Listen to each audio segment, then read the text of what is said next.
За топлото време, за високите температури и за оние работници кои што се најзагрозени, а тоа се градежните работници, Марија ни зборува на лице место. Во ова прволинковско вклучување Марија со Маја Лосковска, која што е експерт за безбедност и здравје при работа, малку повеќе за правата на овие работници, дали се почитуваат кај нас, од како и на кој начин се загрозени, можеби и еве малку повеќе детали за тоа кои се сите ризици при работа со кои што тие се соочуваат. Марија, добро утро. Добро утро. Добро утро и до вас. Токму така, летниот период, односно високите температури кои што за жал го достигна и на 35 степени, не е на некој начин предизвик само за секојдневието на граѓаните, туку и за сите оние работници чија работа е на отворено. Најпогодени во овој случај се токму градежните работници. Колку е опасно да се работи на вакви високо екстремни температури, во продолжение слушаме од мојата денешна гостинка, госпоѓа Маја Лосковска, експерт за безбедност при работа. Да и посакаме добро утро. Добро утро, благодарам на поканата. Во самата најава напоменав дека градежните работници се едни од најпогодените. Колку е опасно по нивното здравје да се работи при вакви температури? Да, значи високите температури, екстремно високите температури, особено над 36 степен, знаеме дека предизвикуваат топлотни грчеви, топлотен удар, колапс на телото, нарушување на концентрацијата, прекумерното потење предизвикува губење на солите и тоа предизвикува топлотни грчеви во мускулите.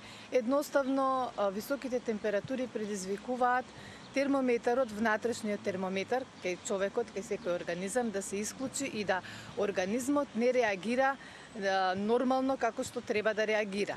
Значи, секако се опасни високите температури за секој работник. Ете, освен градежните работници, бидејќи напоменавте за секој работник, кои поточно професии се сметаат за најпогодени од самите температури?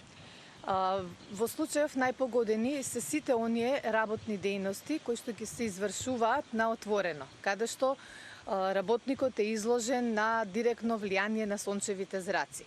Значи, тука спаѓаат градежните работници од секторот високоградба, кои што изградуваат објекти, нискоградба, изградба на патишта и пруги, комуналните работници кои што се грижат за чистота, работниците кои што работат инсталирање или поставување на водоводна канализациона мрежа или поставување на систем за парно грејење, работниците кои што работат на извршуваат земјоделски активности,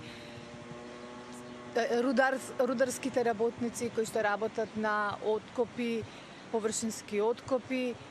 Мислам дека сите со еден збор, сите работници кои што работат на отворено, каде што директно имаат влијание на сончевите зраци, каде што не може да се заштитат под сенка, се вклучени во овие професии. Сите овие професии кои што ги напоменавте се најпогодени, но ете за пример да ги земам градежните работници, според вас нормално и пожелно да се носи заштитна опрема, но од што треба да се состои истата? Личната заштитна опрема се избира согласно проценката на ризик. Значи, секое работно место се проценува кои опасности, штетности и ризици ги има и врз основа на правилникот за лична заштитна опрема се доделува на секој работник личната заштитна опрема пред да почне да ја извршува својата работна задача. Работникот треба да биде запознат со користењето на личната заштитна опрема, како да ја чува и како да се грижи во иднина за незе. Согласно правилникот, согласно проценетиот ризик, кога ќе ја добие личната заштитна опрема, работникот е должен потпишува изјава дека треба да ја користи, бидејќи таа се наменски се користи за заштита на него, за да го заштити него. Значи, во случајов личната заштитна опрема за екстремно високи температури се состои од лесна памучна облека, која што треба почесто да ја менува. Дури во некои случаи се доделува и посебни капи кои што се носат под шлемот, кои што ја впиваат потта и кои што имаат добра настрешница и секако во поново време се користи како дел од личната заштитна опрема заштитните креми со голем фактор заштита овозможуваат на лицето и рацете кои што директно се изложени на сончевите зраци. Дали постојат некои законски обврски кои што работодавачите мораат да ги почитуваат и да ги спроведуваат за заштита на нивните вработени?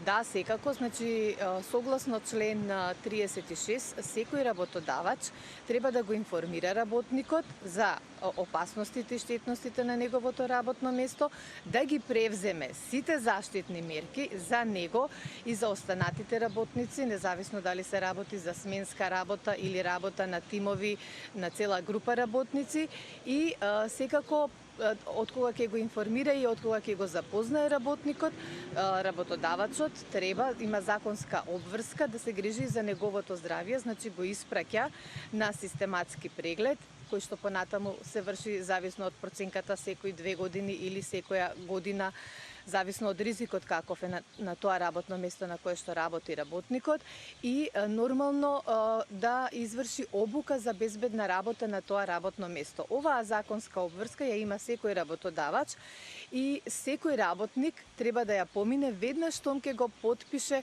договорот за вработување. И нормално има обврска да обезбеди лична заштитна опрема на работникот и да го информира, како што претходно напоменав, за истата користење и употреба за секое работно место. Верувам дека сите информации беа од корист за сите работници чии работни обврски се состојат од работа на отворено. Пред самиот крај уште еден апел донев од вас, односно која е вашата порака донев како да внимаваат на себе во овие екстремни температури?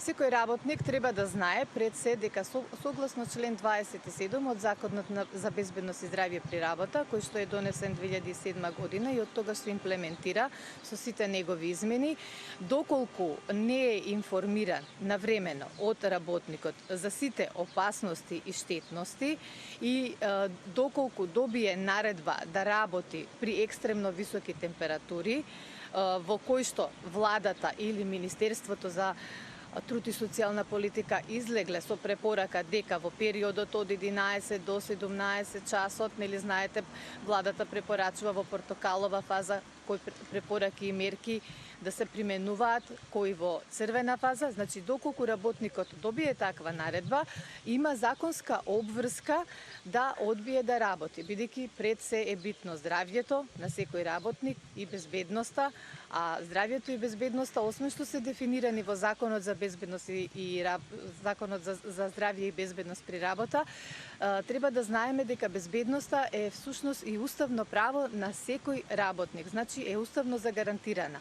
Што сакам да кажам? Значи работникот доколку во вакви услови добие наредба да работи, има право да одбие да работи и без при тоа да се да речеме оптеретува дека ќе добие отказ од работа. Драго ми беше за разговор. Благодарам. Благодарам уште еднаш. Тоа беше Маја Лосковска, експерт за заштита при работа. Говоревме на тема градижните работници како едни од најпогодените при овие високи температури, но се разбира дека напоменавме и други професии на отворено, како што се рударите, земјоделците и многу други.